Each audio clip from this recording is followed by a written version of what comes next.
Divorce? That's the price you pay for looking down on me, Catherine. David Fitzgerald snarled, spitting the words through gritted teeth. The divorce papers a fateful piece of paper. I slammed them onto the polished mahogany table. The dry thud cut through the silent air of the living room like a blade. Catherine stood there silent as a statue, her eyes wide with shock, but not a single tear fell. It was the look I had anticipated, the look of profound hurt and utter loss. I forced a sneer, letting my eyes fill with contempt and hatred. She had to believe that I saw her as trash I wanted to get rid of immediately, an obstacle in my glamorous life. This was a play, a cruel drama perfectly staged down to every detail, and David Fitzgerald, had to play the villain to perfection. You said what When have I ever looked down on you? Catherine whispered, her voice lost in astonishment, shattering like broken glass. I clearly saw the shock etched on her face, her pale lips trembling uncontrollably. Look down? You dare ask? For the past 10 years. From your glances, your words, to every single action, it's all been soaked in contempt for me. You think I don't know? You think I don't see that scornful look every time I fail? Every time I don't live up to this damn family's expectations? I roared, my hands clenched, veins protruding on my knuckles. I had to push it to a climax. Make it real, make it terrifying, so there was no turning back. Now you know the price. Everything you have, even custody of our daughter Emma. I'll take it all away. You'll be left with nothing, not a single dime. Catherine trembled, her eyes wide, staring deep into mine. I saw fear, confusion in those eyes. Good, it showed she believed what I was saying. But I also saw a flicker of profound pain, an unhealable cut in the heart of the woman I once loved more than my own life. And that made my heart clench as if thousands of needles were piercing it. I had to restrain myself to hide it. Yes, this was David Fitzgerald, a cold, emotionless man, a bastard who had turned his back on love. So she would have nothing left to cling to, so she would hate me and walk away. I had to believe it because it was the only way for her to survive, the only way to protect Emma from a dark abyss I was being pushed into. To understand this tragic ending, I have to go back in time 10 years ago when Catherine and I were still an admired couple, a Cinderella love story straight out of romantic novels. David Fitzgerald, was the only son of the powerful Fitzgerald family in New York, owners of the prestigious Fitzgerald Holdings conglomerate, a financial empire built over centuries with secrets and hidden powers that outsiders could never imagine. As for Catherine, she came from a middle-class family in a small town in Pennsylvania, but her intelligence and pure beauty, along with her radiant smile, immediately captivated me when we met at the University of Pennsylvania, where I studied at Wharton, and she was a brilliant student at the law school. Back then, I was head over heels in love with Catherine. I showered her with the sweetest words, the most romantic gestures. I was willing to abandon girls from influential families, ignore all the objections from my mother, Eleanor Fitzgerald, to marry the poor but resilient Ivy League student. My son cannot marry someone without pedigree. Like that.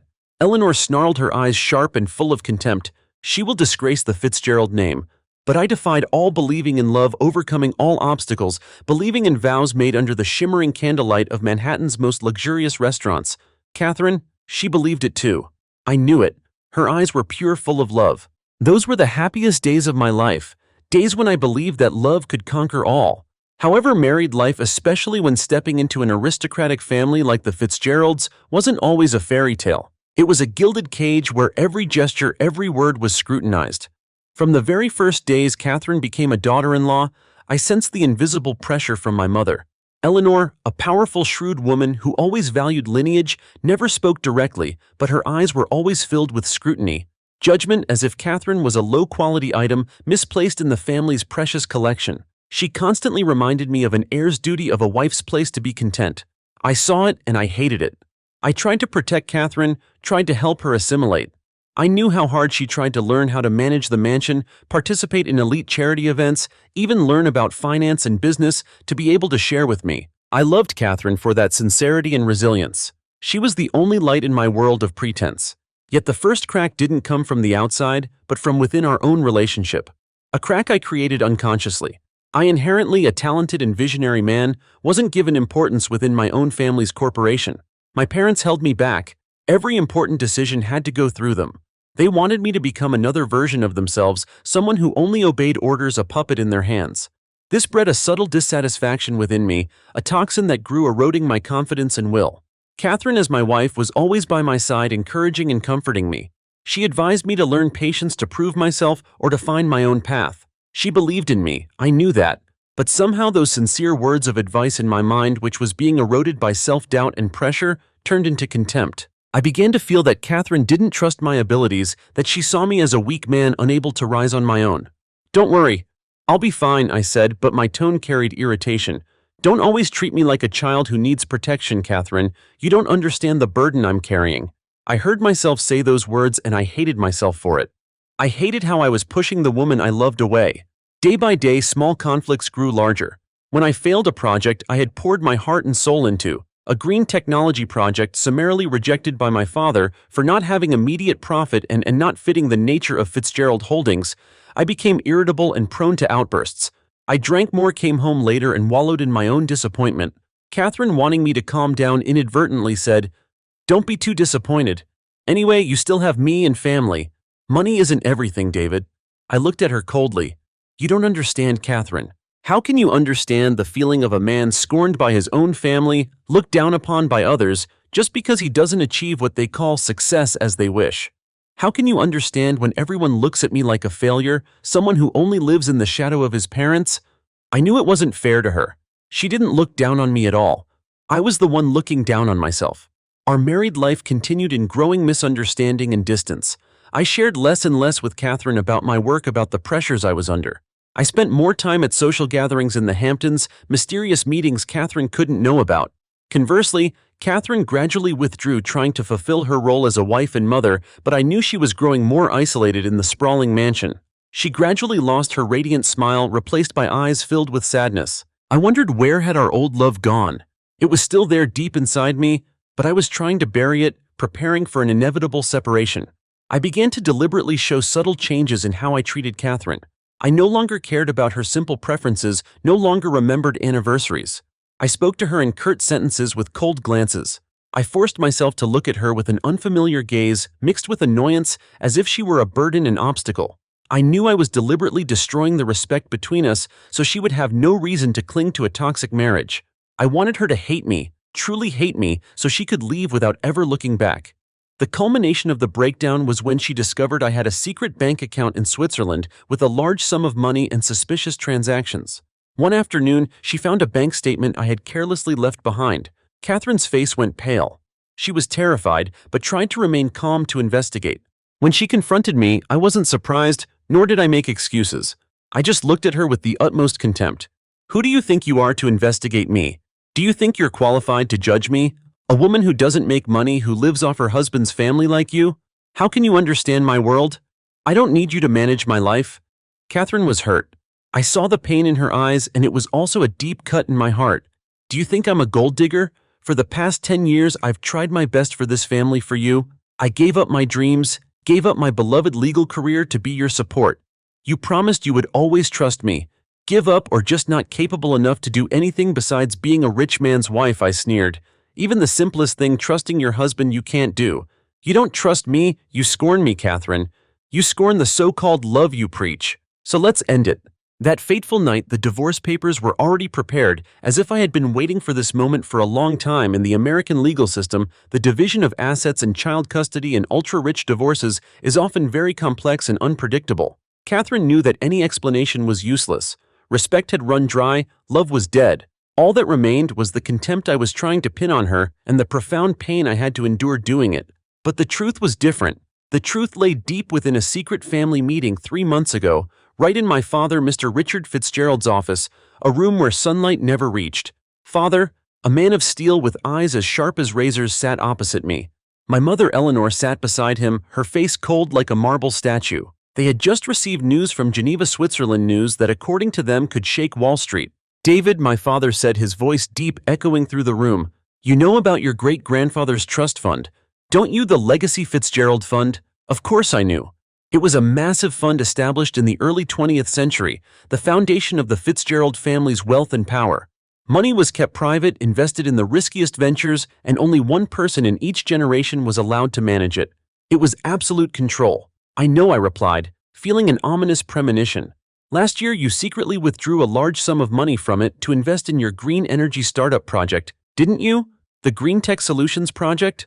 My father wasn't asking, he was stating. His gaze pierced my soul, making me feel exposed. I was speechless.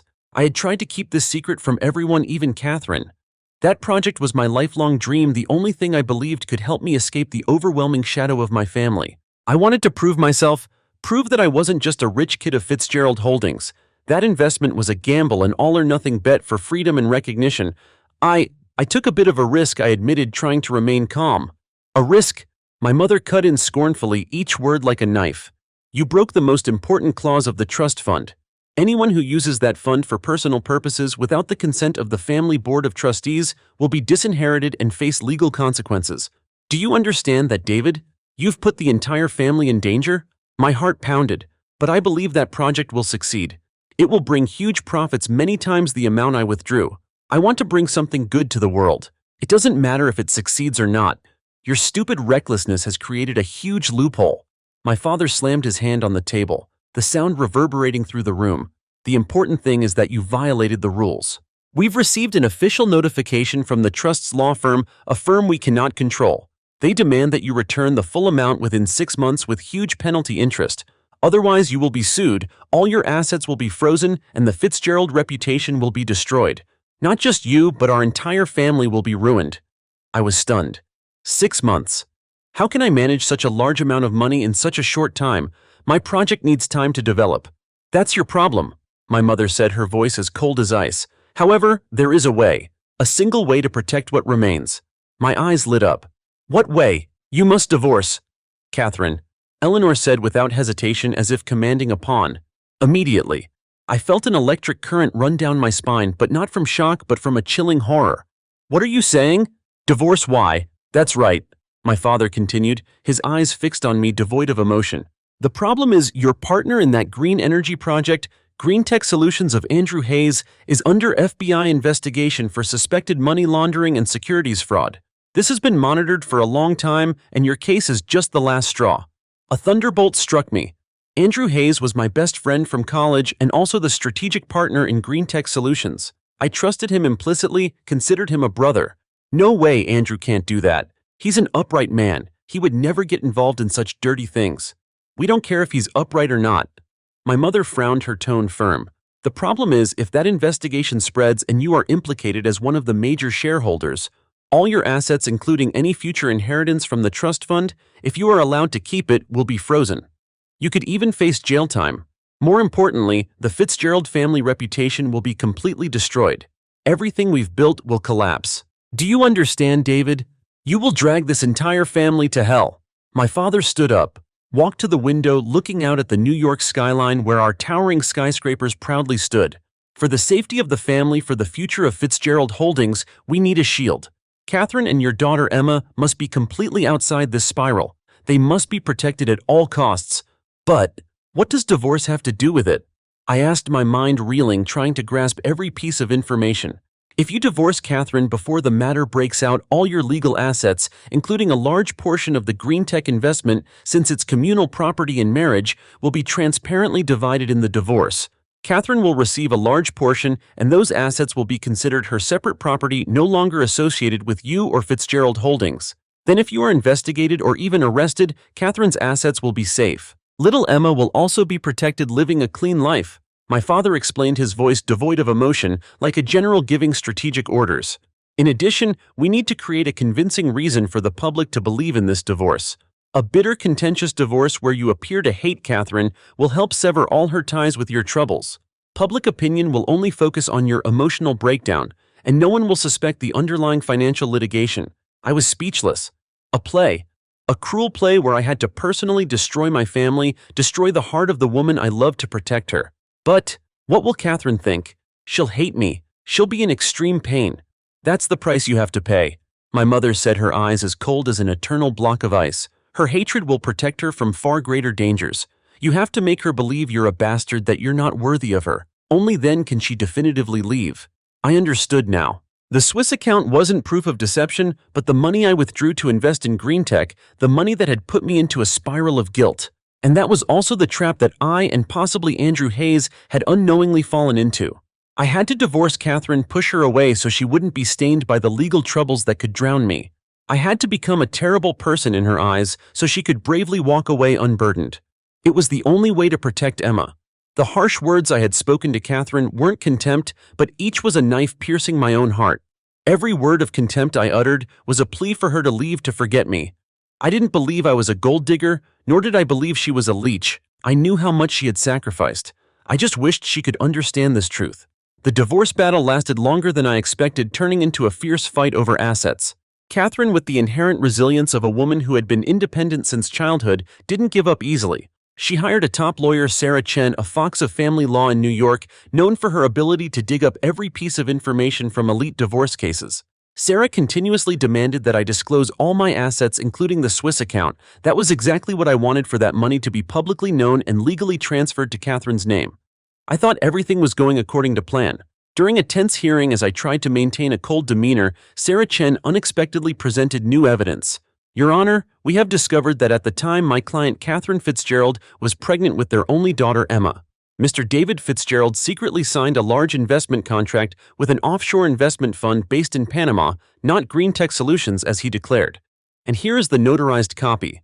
I was stunned. Panama? No way. I had never signed a contract with any fund in Panama. All I knew was that I had invested in Green Tech Solutions of Andrew Hayes. Excuse me, I spoke up, my voice trembling. There's a mistake here. I only invested in Green Tech. There's no Panama fund. This is a forgery. Then can Mr. David Fitzgerald explain this signature? Sarah Chen projected a worn contract onto a large screen, and indeed it was my signature. But it was the signature I had signed for the Green Tech contract. It was identical, but the company name was Panama Offshore Holdings. And this $20 million was transferred from his Swiss account to a shell company's account in the Cayman Islands, then laundered through this investment fund in Panama before it was transferred back to a New York bank account under Andrew Hayes' name. The world spun around me. Andrew Hayes. No way. Andrew was my best friend. Had he betrayed me? Had he blatantly tricked me into an international money laundering scheme? The case quickly shifted from a contentious divorce to a criminal case involving money laundering and fraud. The FBI immediately stepped in. I was summoned for questioning. Catherine, no longer confused but with coldness and a hint of doubt in her eyes, looked at me. She probably had started to question her victim role and even the bastard role I was trying to portray. In the interrogation room, I told the whole truth about my family's trust fund, about the pressure from my parents, and about how I believed Andrew Hayes was under investigation and I was trying to protect Catherine. The investigators listened, took notes, but I saw their eyes filled with scrutiny, not an ounce of trust. I felt like I was being deceived not just by Andrew, but by my own parents. Mr. Fitzgerald, an FBI agent named Thompson, spoke up, his eyes sharp. We have been investigating Andrew Hayes for many years. He is an expert in creating shell companies and laundering money for transnational criminal organizations. The Green Tech Solutions project was just a perfect front for him to attract major investors like you to legitimize illegal funds. You were exploited, Mr. Fitzgerald. No way, I shouted, slamming my hand on the table. Andrew is my friend. He tricked me. He tricked my whole family. Andrew Hayes is the mastermind. Agent Thompson continued, his voice firm. But your Fitzgerald Family Trust Fund, Mr. David, is a different story. We have evidence of your family's connection to Andrew for many years. It seems Andrew has been in contact with your parents for a long time. I froze. A chill ran down my spine. A terrible suspicion began to creep into my mind. Could it be that my parents not only wanted to protect the family, but also had some bigger conspiracy? Just then my phone vibrated. It was an unknown number. I was about to ignore it, but Agent Thompson gestured. Answer it, Mr. Fitzgerald. It might be a lead. I picked up. The voice on the other end froze me. Hello, David. How are you? This is Andrew Hayes. I think we need to talk. Andrew, he wasn't arrested. The FBI said he was the mastermind but didn't arrest him. What was going on? Andrew, where are you? The FBI is investigating you. I almost yelled. FBI? Don't worry about them, David. They're just pawns in a bigger game. I'll send you an address. Meet me there alone. I have a story I want to tell you. A story about the legacy Fitzgerald you've never known. A story about the real Fitzgerald family. It will change everything. Andrew hung up. I stared at the phone, feeling a chilling dread. He wasn't arrested, I told Agent Thompson. He just called me. Thompson and his colleagues exchanged glances. Their eyes showed a little surprise, but they quickly regained their composure. We'll track his location, Mr. Fitzgerald. It's best if you come with us. But I didn't wait. I knew I had to go alone. I needed to confront Andrew, needed to hear the truth from his own mouth. It wasn't just about me, about Catherine, but about Emma. About Legacy Fitzgerald. I drove to the address Andrew sent, an old dilapidated warehouse in Brooklyn where the smell of dampness and rusty metal mingled. As I stepped inside, dim light from high windows fell clearly illuminating Andrew's silhouette standing beside a large table covered with old documents and faded photographs. He wasn't handcuffed. There was no sign of a wanted man. "Welcome, David," Andrew said, his voice as warm as ever. "Have a seat. We have a lot to talk about." "Are you an FBI agent?" I asked directly, my heart full of resentment. Andrew gave a faint smile. "No, I'm not an FBI agent. I'm the one who wants to expose the Fitzgerald family, and I've used the FBI as a tool." I was stunned. "What did you say? David, your Fitzgerald family trust fund? The Legacy Fitzgerald isn't just an ordinary investment fund?" Andrew began, his voice now filled with contempt I had never heard. "We've been investigating the Fitzgerald family for decades. That fund was used as a massive money laundering channel for the hidden activities of organized crime syndicates stemming from the Prohibition era in the 1920s. The Fitzgerald family aren't just tycoons. They are crime lords who built their empire on a foundation of blood and dirty money." I froze. My parents, my great-grandfather, Fitzgerald Holdings, all just a colossal facade for a criminal empire. The wealth, the power I had always been proud of, built on the most disgusting things. The Fitzgeralds were murderers, smugglers, market manipulators, disguised as philanthropists, pillars of society. "Listen," David, Andrew continued, pointing to an old photograph. "This is your great-grandfather Elijah Fitzgerald, and this is my great-grandfather Thomas Hayes. They were business partners. Thomas was Elijah's chief accountant, the one who knew all your family's dark secrets. Until Thomas discovered Elijah had cheated him in a big deal, and furthermore, Elijah murdered Thomas's brother to silence him. Thomas tried to expose the Fitzgerald family, but he was killed disguised as an accident. My family was ruined. My family, who were once part of that empire, were ruthlessly cast aside. And Thomas's grandson, my father, also tried to do the same. He was also killed. My family has endured this pain for 3 generations, David. I have spent my entire life preparing for today." Andrew looked directly into my eyes, his eyes blazing with the fire of hatred and determination. "I'm not an FBI agent. I'm the only surviving member of the Hayes lineage, and I swore I would destroy the Fitzgerald family step by step from the inside." I collapsed into the chair, the last pieces of the truth fitting together horrifyingly. Andrew wasn't a fraudster. He was a lone operative, a vengeful man. And I, David Fitzgerald, the one I thought was sacrificing everything to protect Catherine, was actually a part of that guilty family and unknowingly becoming a pawn for Andrew to dismantle it. "So why did my parents force me to divorce Catherine?" I asked, my voice hoarse, each word like a knife cutting my throat. "Because they knew everything was being exposed, David," Andrew replied, his voice now gloating. "They wanted Catherine and your daughter Emma to be safe. Not to protect them from your troubles, but to protect them from the troubles of the Fitzgerald family itself. If you were arrested or if the case broke open, Catherine would receive a large sum in the divorce. That money would be considered her clean assets, and she and her daughter would have a new life unrelated to the family's crimes. That was the only way for them to atone to her, and also a way to protect one branch of the family from being completely tainted. They had already known about the FBI, known about me, and they had prepared this scenario to protect their bloodline, even if it meant sacrificing you and your love." I understood now. My contemptuous words, my cruel actions were all a play orchestrated by my parents, and I was the lead actor. They had sacrificed my happiness to protect Catherine and Emma, but that was a calculated protection, a cruel atonement to salvage a crumbling reputation. Both Catherine and I were victims in this game. I had pushed her away, and she had believed I despised me. This truth was more painful than any lie. "So, you tricked me from the beginning?" I asked in a voice tinged with bitterness and even a reluctant admiration. "I used you," David, Andrew said without concealment, "just like your family used mine. Now it's all over. I have enough evidence through your transactions to bring down the entire Fitzgerald empire. The FBI will act soon." Just then, the sound of police sirens, agents shouting, echoed outside the warehouse. Andrew Hayes smiled a triumphant smile. "Goodbye, David. The curtain has fallen." He disappeared into a secret escape route. I didn't know where Andrew would go, but I knew my life would never be the same again. The divorce of Catherine and me was expedited like never before, but from a completely different angle. With the FBI's intervention and evidence from Andrew Hayes, everything about Fitzgerald Holdings and the mysterious trust fund was exposed. The Fitzgerald family, once a symbol of power and wealth, collapsed in an instant. My parents were arrested along with a series of other high-ranking figures in the corporation. Their names were smeared across newspapers exposing decades of fraud and crime. I was acquitted as I fully cooperated with the FBI and was identified as a victim exploited in a complex scheme, but my reputation was beyond repair.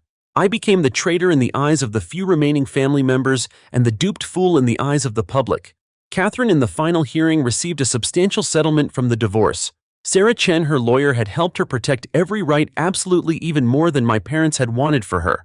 I knew this was Catherine's path to building a new, completely independent life, untainted by the sinful Fitzgerald name. She would have a fresh start, a clean life. When the court session ended, I tried to find Catherine. She was standing at the courthouse lobby, Emma gripping her hand tightly, the child's innocent face my only hope. Her gaze at me was no longer hatred, but a complex mix of doubt, heartbreak, and even pity. She looked at me as if she were looking at someone who had been utterly crushed by a massive machine. "Catherine." I called, my voice raspy, almost unable to make a sound. She turned, looking at me. "David." Her voice was no longer cold, but it held no warmth of love either. Did you know the truth yet?" I asked, my heart heavy. She nodded faintly. "Sarah explained everything. You didn't despise me. You were trying to protect me." Her voice grew softer, but it was clear.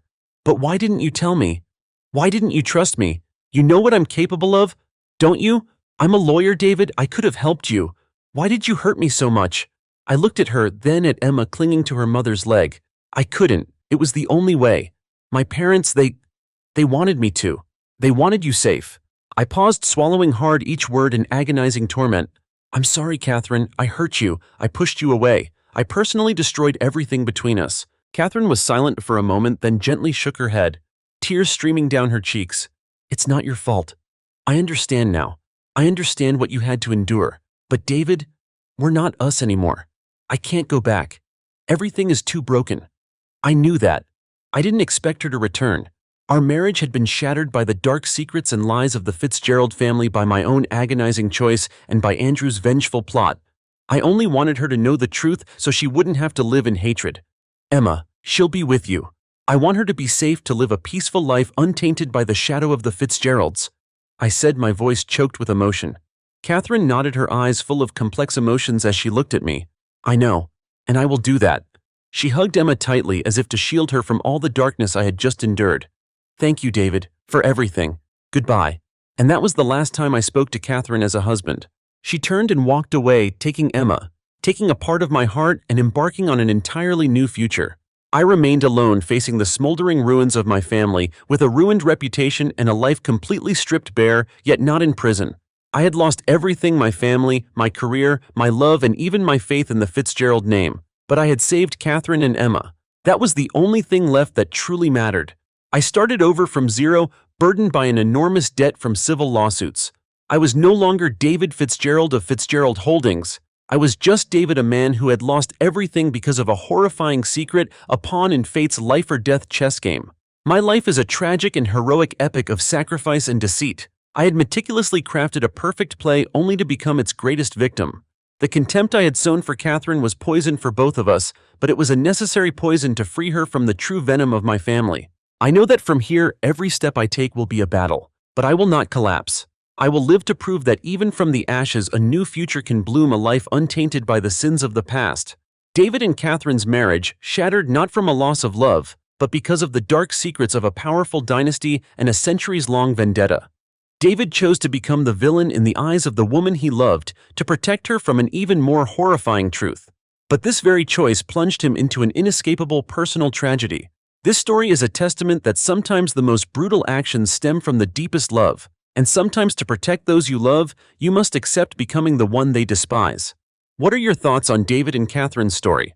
Please leave your comments below. Share this story with friends to discuss the psychological complexities and unexpected twists. Like this video if you found the story engaging and dramatic, and don't forget to subscribe to our channel so you don't miss other emotional stories and spectacular downfalls.